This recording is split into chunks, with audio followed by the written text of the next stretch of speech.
Welcome back, pro wrestling fans. Welcome back, IWC. It's your old buddy, the Guardian of Chaos, Big Daddy, and I tell it like it is. I'll say that to say this. Coming to you live to tape 25 feet below the surface of the earth for another edition of Chaos Corner here on Guardian of Chaos, the YouTube channel, for today, this date in pro wrestling history for December 21st. I have a lot of news and notes. It's going to be an extravaganza, a bonanza of an episode here today at Chaos Corner. I can't thank you fans enough for being here. Much love and respect. Hit that like button, subscribe, get us in the algorithm, leave a comment, inbox me, email me, do something. All jokes aside, I appreciate you guys being here. We have a lot to get into today, so we're going to jump right into it here from Guardian of Chaos, the YouTube channel. Follow me on all other social media platforms in real time on X, aka Twitter, at Big Daddy G.O.C. And the G.O.C. stands for the Guardian of Chaos. On Instagram, it's the Guardian of Chaos. On Facebook, there's two accounts. J Brony, for all you jabronis, geeks, goons, dweebs, and nerds out there. No disrespect, man. Kayfabe, it's a joke. Lighten up. And of course, Prodigio Fidelis El Guardian. Follow me on Gitter, Gab, Truth Social, Rumble. I cover it all on the IWC. For me, the G.O.C. Fans, I hope everybody's doing well mentally, emotionally, physically, spiritually. Shout out to our Lord and Savior Jesus Christ. If he's for us, no one else could be against us. That's the most important message. And seeing that we're only a few days away from Christmas, the birth of Christ. So Merry Christmas to everyone out there. It's been one heck of a week here on Chaos Corner. So let's get down to brass tacks. We're going to jump off all the other social media platforms. Meet me back here on the YouTube channel, Guardian of Chaos. School is in session. Here we go. December 21st, 1936, we go back in the time machine. Chick Dude defeats Albion Britt for the World Junior Heavyweight title in Hollywood, California. December 21st, 1950. Eddie Gossett, a.k.a. Eddie Graham, and Roy Welch defeat the Masked Bat, a.k.a. Danny Dusick, and Finis Hall in Chattanooga, Tennessee to win their second NWA Mid-America Southern Tag Team titles. December 21st, 1961, and we'll get on to this later on in the show. Del Wilkes, the Patriot from the WWF, WCW, and Global Wrestling Force days, is born in Columbia, South Carolina. December 21st, 1962, Whipper Bill Watson defeats Mike Sharp in Calgary, Alberta, Canada for the NWA Vancouver British Empire heavyweight title to start Watson's third reign. December 21st, 1968, Bob Kelly defeats Rocket Monroe to win the NWA Mississippi heavyweight title in Laurel, Mississippi. December 21st, 1969, a big happy birthday today and a shout out to one of the best play-by-play men in the industry, sports entertainment business of pro wrestling, and that would be one Mauro Ranallo. Now, Mauro does everything from UFC to boxing to pro wrestling. Truly one of the great voices of our generation right now in current 2023, and I hope he comes back sometime soon, because there's no one like Mauro Ranallo with his energy, his passion, his motivation. So happy birthday, Mauro. December 21st, 1970. Big Bad John and Pepe Lopez defeat Oni Wiki Wiki and Young Atlas for the NWA Mid-America US Tag Team titles in Memphis, Tennessee. And that's right, I said Wiki Wiki. And if you're familiar with the language that I do speak, one of several, that would be Polynesian, aka Hawaiian. Wiki Wiki means hurry, hurry, hurry up. Google it, duck, duck, go it. Go out and check it out. Do your due diligence, do your research like I do. One man, unique, unedited, unscripted, raw dog for you, the fans. That's what you get here on Chaos Corner. Back into the time machine. December 21st, 1973. Ron Fuller defeats Cowboy Bill Watts for the NWA Georgia Heavyweight title in Atlanta, Georgia. On that same card, Gorgeous George Jr. and Bobby Shane defeat Bob Armstrong, Bullet Bob Armstrong, and Robert Fuller for the NWA Georgia Tag Team titles. Fast forward here in the time machine on Chaos Corner. December 21st, 1973. What was I, like 10 or 11 years old at that time? Already deep into my fandom as a pro wrestling fanatic? That's right.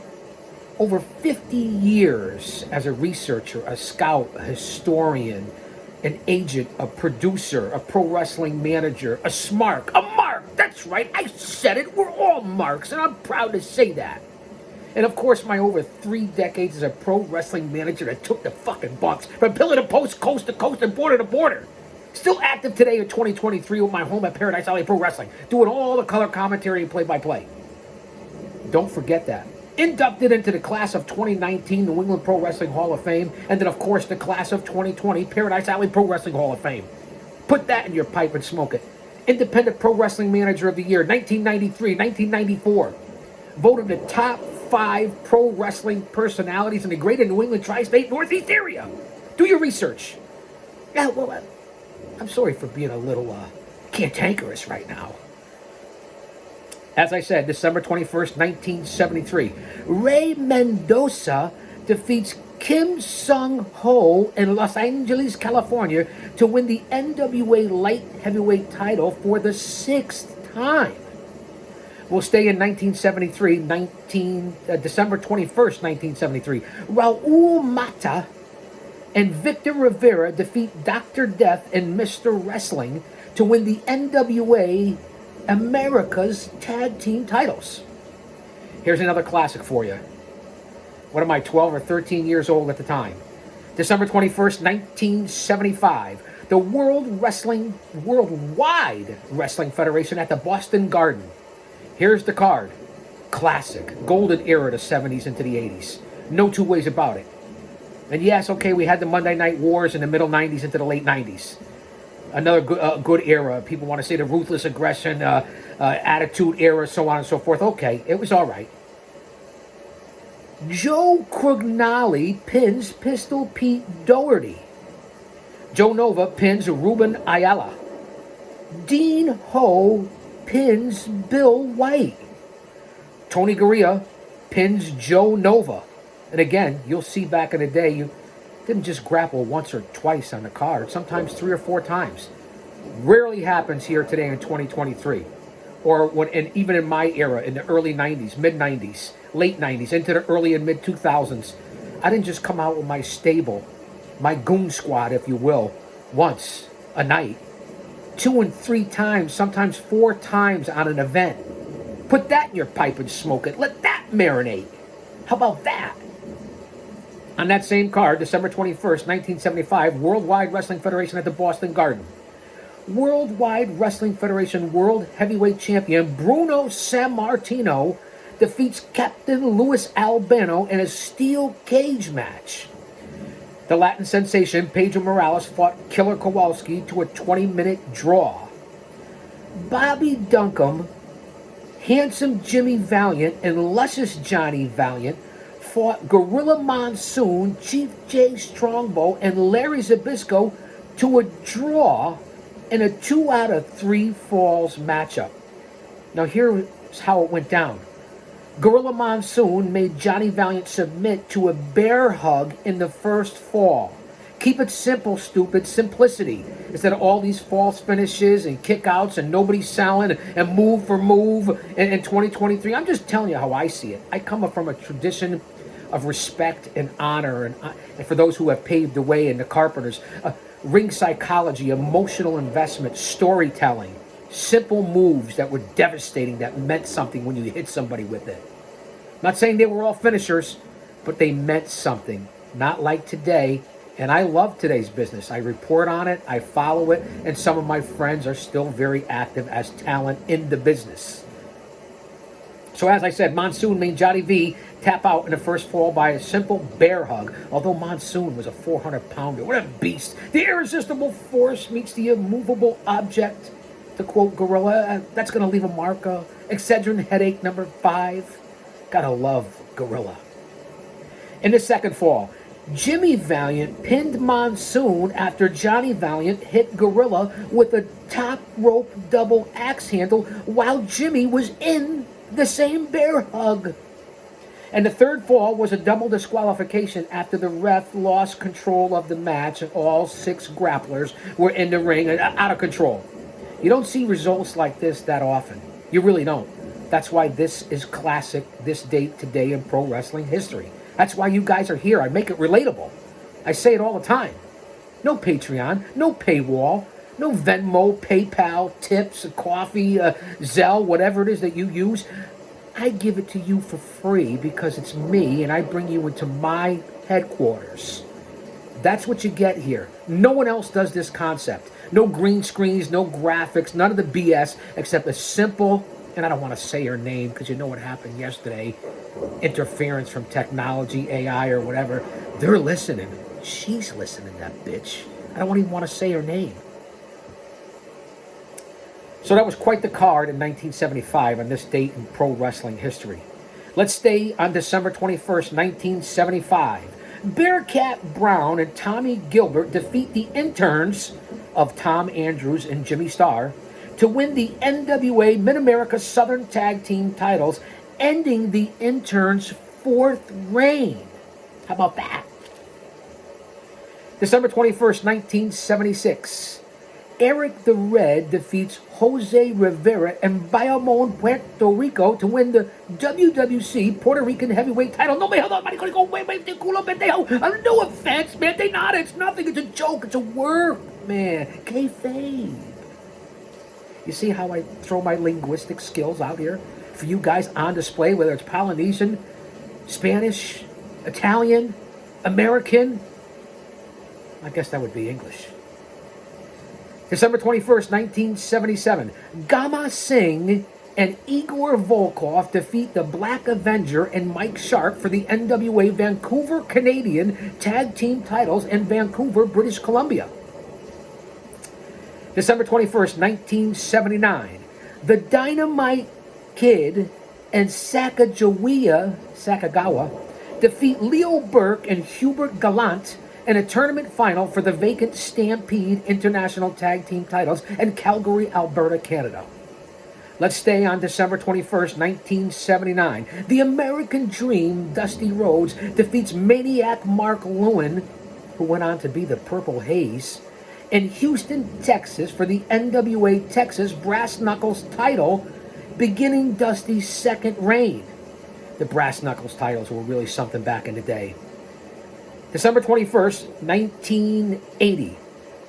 Chabela Romero defeats Vicky Williams in Mexico City, Mexico to win the Universal Wrestling Association Women's World title, ending Vicky Williams' 3rd reign. December 21st, 1985. Talk about history. Listen up to this one. Jerry the King Lawler wins his 36th of 43 AWA Southern Heavyweight titles. Let me repeat that for those in the back. Lawler wins his 36th of 43 AWA Southern Heavyweight titles, ending the 8th reign of Superstar Bill Dundee in Memphis, Tennessee. Talk about historical facts and how many times somebody could win the belt. Listen, the Mid-South territory, along with the Deep South and Georgia and Florida and the Carolinas, even up here in the Northeast, really was unbelievable back in the 80s. All this stuff is out on the tube. You guys can watch it. Let that sink in. What a hot territory. Jam-packed crowds. From Texas to Tennessee to New York City to Florida to California. It really was something when pro wrestling was pro wrestling. That's just my opinion. December 21st, 1985, Biff Busick, a.k.a. Oni Lorcan, during his WWE run, was born. So happy birthday, Biff Busick, a.k.a. Oni Lorcan. How about that for useless tidbits of factual information here on this date in pro wrestling history? December 21st, 1985. Kerry Brown defeats Davey Boy Smith for the Stampede North American Heavyweight title in Edmonton, Alberta, Canada. December 21st, 1987. Today, happy birthday to WWE superstar Mr. Guitar Rick Boogs. Happy birthday, Boogs. Also today, December 21st, 1991. Happy 32nd birthday to the big man in the WWE, Otis. Oh, shoosh. Otis, happy birthday. Also, today, December 21st, Primo Colon turns 41 today. Brother of Carlito Colon and son of the legendary Carlos Colon. December 21st, 1992. Old slapnuts himself, Jeff Jarrett, defeats Brian Grandmaster Sexay Christopher for the USWA Southern Heavyweight title in Memphis, Tennessee. This began Jarrett's fourth run and ended Christopher's fifth reign. Let's fast forward in the time machine. December 21st, 1995. Oya and Horace Boulder defeat Fujiwara and Aikida to win the FMW World Brass Knuckles Tag Team titles. December 21st, 1996. Rambo defeats Ludwig Borga to win the Catch Wrestling Association Heavyweight title in Bremen, Germany, beginning Rambo's third reign. December 21st, 1996. El Bronco defeats Jake the Snake Roberts in Caguas, Puerto Rico to win the WWE Puerto Rican Heavyweight title. No me jodas, maricón. I don't have to do that again, right? De nada. Dame una bolsa plástica. Do you have? I could use one right now to clean up a little bit down here in the headquarters, down in the bunker. El Bronco defeats Jake Roberts for the WWA Puerto Rican Heavyweight title. Now, Roberts and Bronco would be the first two to hold that title. There was only one more champion in the company's history, and that would be the unbelievable legend Savio Vega, before the promotion closed.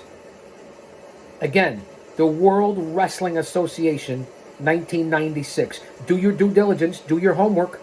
That's what we do here on Chaos Corner. Let's stay in December 21st, 1996. The War Machine defeats Bo James for the Southern States Wrestling Association Appalachian Heavyweight title in Beckley, West Virginia. How about that?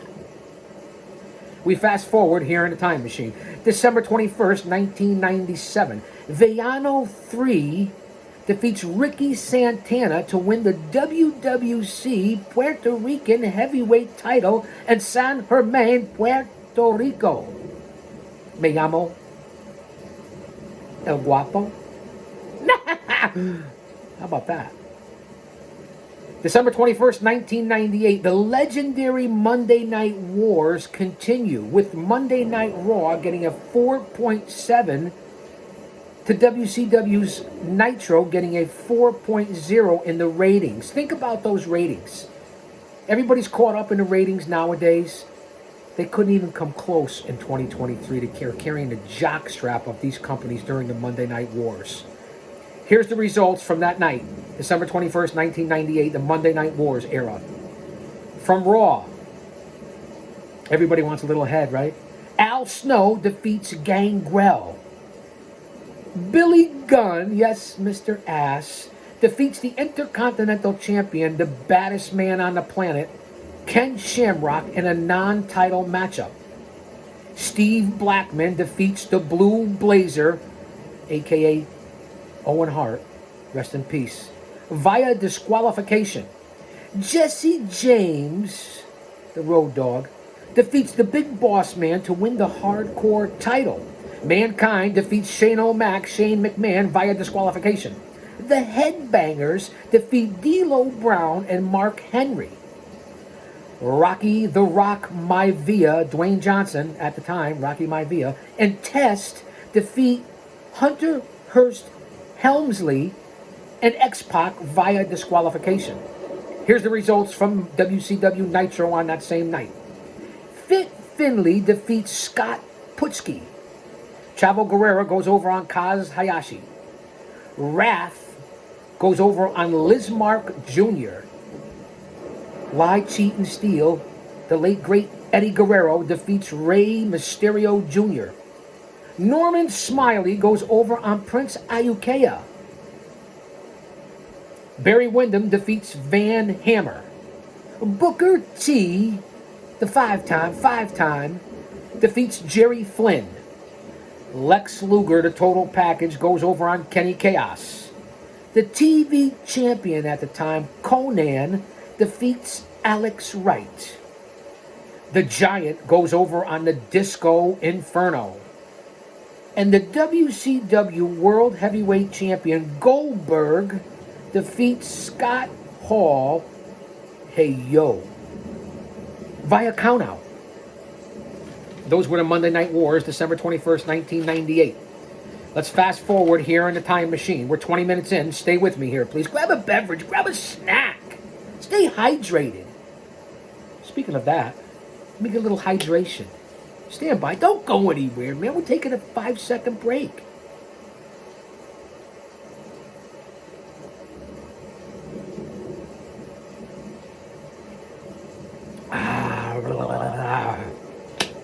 The old Zulu cup, man. There's nothing like the Zulu.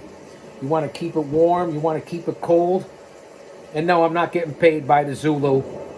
I don't have any sponsors. I have one loyal sponsor, and that would be my old buddy, Mr. Hempel Stilskin. That's right, Mr. Hempel Stilskin from Sweet Heel CBD over at sweetheel.com. If you want anything from tinctures, lotions, edibles, gummies, supplies for your pets, anything related to CBD, it's locally grown and locally owned. You go over to Sweet Heel and see my buddy, Mr. Hempel Stilskin, a true gentleman. Use the promo code CHAOS. I believe it's still in effect, and you may get 20 to 25% on all products. That's right, Sweet Heel CBD, sweetheel.com, and my good buddy, my only true loyal sponsor, Mr. Hempel Stilskin. Put that in your pipe and smoke it. A true friend and an excellent CBD company, and all the competition that's out there in the greater New England tri-state Northeast area and around the globe. I'm going to say it again. Pure Hemp, CBD, Sweet Heel, sweetheel.com, Sweet Heel CBD, and of course, Mr. Hempel Stilskin. How about a name? Is that an unbelievable handle? Mr. Hempel Stilskin? Big shout out to you, my brother.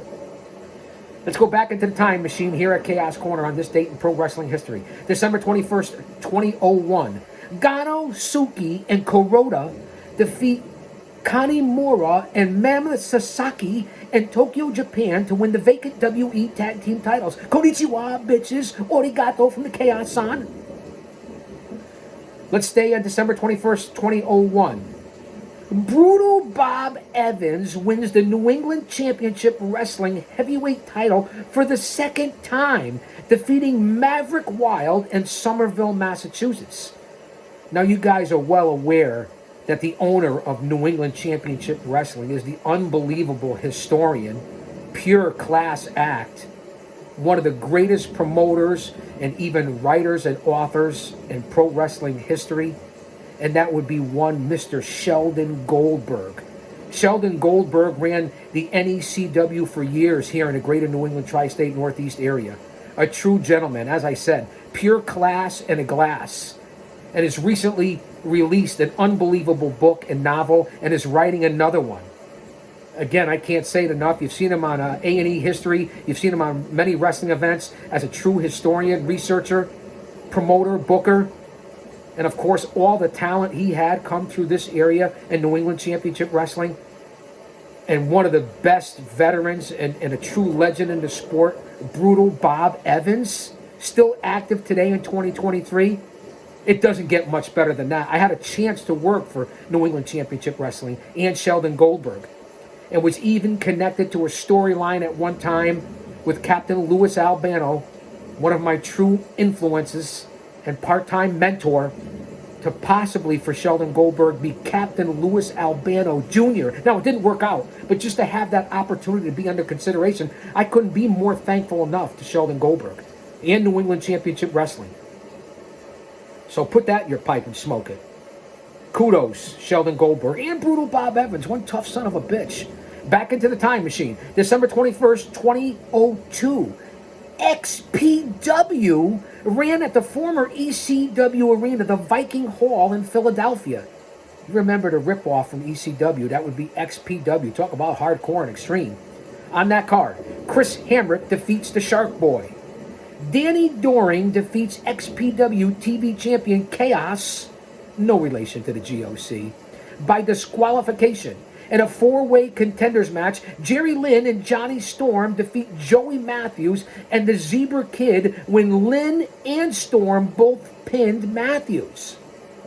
Supreme defeats the Altar Boy Luke in a House of Horrors match to win the XPW King of the Deathmatch title, beginning Supreme's fourth reign.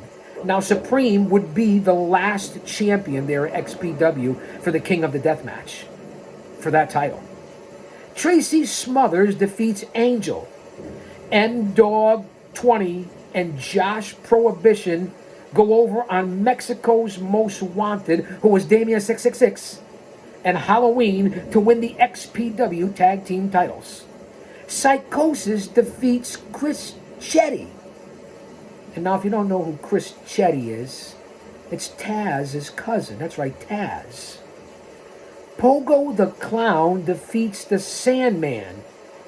And the franchise, Shane Douglas defeats Vic Grimes to retain the XPW heavyweight title. We fast forward here in the time machine. December 21st, 2009. Tommy Dreamer, that's right, Busted Open Radio's Tommy Dreamer, who in my opinion should be in the WWE Hall of Fame. I'm just saying, I had a chance to compete against Dreamer more than once. And yeah, he took that kendo stick, Singapore cane, and caned the heck out of me. You're right, and I haven't forgotten it, Dreamer. Talk about motivation, passion, heart, dedication, hardcore, extreme. Nobody sacrifices more than Tommy Dreamer. But on this date, in December 21st, 2009, Dreamer requested his release and would be leaving the WWE just months after signing a new 2-year deal. Dreamer would finish up by the end of the month, which would be December 2009. Again, you could hear Dreamer a few days a week at least on Busted Open Radio, the #1 entertainment and sports pro wrestling show, perhaps on the planet, on Sirius XM. Busted Open Radio, along with Mark Henry, Bully Ray, Thunder Rosa, Mickey James, and of course that goon, that geek, that Mark, and I love him. He's the one that started it all like 13 or 14 years ago, and that would be one Dave LaGreca. It truly is one of the only reasons why I have Sirius XM. Good luck, Dreamer. Still active today in TNA Impact, I believe. He really is something, Dreamer. Got to give him props, and he does belong in the Hall of Fame. Let's go back to go forward. On this date, December 21st, 1988, the Pro Wrestling Illustrated PWI Awards, during the legendary era of Stu Sachs, Bill Apter, and so on and so forth, when PWI actually meant something instead of the trash today in 2023, with the exception of a few of the staff. I'm just calling it like I see it. I give you the good, the bad, and the ugly here. And if you don't like it, change the fucking channel. I don't mean to cuss. I really don't. The 1988 PWI Awards. Sit back and take some notes on this history. PWI Wrestler of the Year, Randy Macho Man Savage. The Tag Team of the Year for 1988, for the fourth time, Animal and Hawk, the Road Warriors. The Match of the Year in 1988, Hulk Hogan versus Andre the Giant from February 5th, 1988. Feud of the Year in 1988, Ric Flair, woo, the Nature Boy, against the Total Package Lex Luger. Most Popular Wrestler of the Year in 1988, talk about heel, face, heel, Randy Macho Man Savage. And the Most Hated Grappler of the Year in 1988, talk about ultimate face to heel, Andre the Giant, the eighth wonder of the world. 1988 Most Improved Wrestler of the Year, as Tony Schiavone would say, Sting! Sting is an unbelievable legend, still active today in AEW. 63, 64 years old, perhaps maybe even 65, definitely in his early 60s. His retirement match will be right after the turn of the calendar in 2024, in March, I believe, for AEW a Revolution, I believe, if I got my facts straight. Somebody can correct me, leave a comment. He was the Most Improved in 1988, according to PWI. Inspirational Wrestler of the Year in 1988, Jerry the King Lawler. Rookie of the Year, the unbelievable female grappler, perhaps one of the best of all time, Medusa Michelli, a.k.a. Alundra Blaze in the WWE. The Stanley Weston Award, and now you know who Stanley Weston is, and if you don't know, now you know, go out and do your research. The Stanley Weston Award went to Bruiser Brody and Adrian Adonis for the 1988 PWI Awards. December 21st, on this date in history, Kevin Green, the great linebacker, Hall of Famer from the Pittsburgh Steelers, and I even believe the Carolina Panthers, but mostly the Pittsburgh Steelers, passes away in 2020, just 3 years ago, from a heart attack at the age of 58. Rest in peace, Kevin Green. He turned out to be a decent grappler as well. And this is another one that hits home because I had a chance to perform with him within the last few years on the Green Room, now known as the New Network, with every Hall of Famer and star and Hollywood entertainer and legends that you could think of. That's right, the G.O.C. Big Daddy was on that show for a solid 2-year run. So, unbelievable with Del Wilkes and the chance to interact with him. On this date, December 21st, today, as I said earlier in the show, Del Wilkes would have been 62 years old. That's right, Del Wilkes, the Patriot, the original Patriot, would have been 62 today. Now, Del was trained, as we know, by Vern Gagne and the Fabulous Moolah. He was AWA Tag Team Champions with DJ Peterson, held the WCW Tag Team titles twice with Marcus Alexander, a.k.a. Buff Bagwell. In 1991, he was the PWI Most Inspirational Wrestler of the Year. He was the Global Force Wrestling Heavyweight Title Champion, or Heavyweight Champion, you get it, twice, and the GWF TV Champion. And his WWF run, although short-lived, was quite impactful. Had an unbelievable feud with the greatest, perhaps, in pro wrestling, they say. What's the moniker? The best there is, the best there was, the best there ever will be. Bret the Hitman Hart. It's on the network. It's on YouTube. You can check it out. And now Del, just 2.5 years ago, passed away very unexpectedly in 2021 from a heart attack. And again, I was honored and privileged to have interactions briefly with Del Wilkes through the Green Room on the New Network when I was the backbone of that channel. And fuck you, Avi Klein. How about that? You're a fraud. Lionsgate. Do your research. Yeah, you gave me a chance, but how many people did you screw over? And I'm just telling it like it is. If you don't like it, like I said, you could change the channel. I tell the truth.